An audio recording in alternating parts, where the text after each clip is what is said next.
Hi, let's talk about Epitaphs from the Abyss, number 6.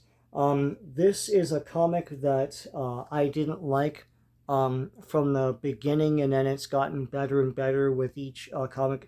I'd say this is the very best of this series so far. This is really good. It was really satisfying. I like this one a lot. This is part of Oni Press's new EC Comics imprint. They got the rights to relaunch EC Comics. Smartly, they did not relaunch Tales from the Crypt, Vault of Horror, stuff like that. They didn't do that. Haunt of Fear.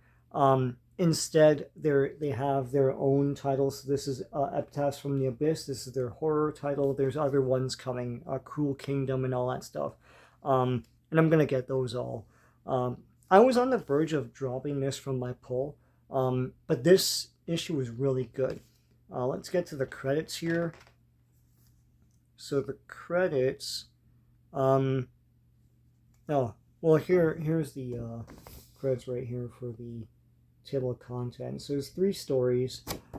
Usually there's an introduction by I think is the Gravedigger, they call them. So it's not the Crypt Keeper, it's their own thing. That's great. And this is probably the only time you really see them. I think they've woven them into the ends of these stories. This one, how was your day? This is really fun. It goes by really quick, but it has a great punchline. I'm not going to reveal it here. Pretty cool stuff. There's a lot of blood and gore in these, so yes, they don't shy away from that kind of thing. This one, Writer's Block, is a lot of fun. It's a writer who has a bunch of hostages in his basement that he gets ideas from, and one of them outsmarts him. And I'm not going to reveal how, but it's really good stuff. And then the last story might be the most political of them, but the thing was, my problem with the first issue was that it was way too on the nose with its politics about Baxters and things like this, and the Republican Party and all that. And to me, it's like, you can do the same thing in a clever way that reaches everybody, right? Rather than turn off one segment and have another segment fist pump, you can make observations about humanity and human nature on a grander scale that everyone can get behind, and this one, Triggers, kind of does that to me.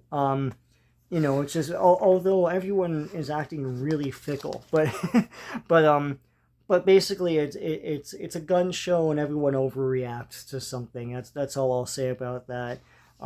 There's a funny punchline toward the end. And that's about it. This was a good issue, I thought. Really great stuff.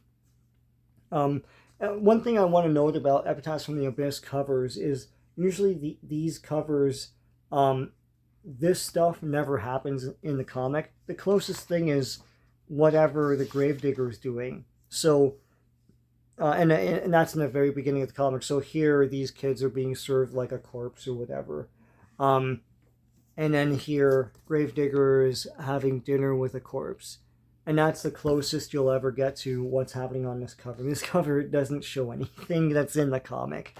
I find that there's one with all these undead kids, and in the comic, Gravedigger has these undead kids in the first page, and that's about it. So anyway, I recommend Epitaphs from the Abyss, and if you like what you saw, please give a like to this video, and please subscribe to this channel if you like what you see in the rest of this channel. So until next time, take care.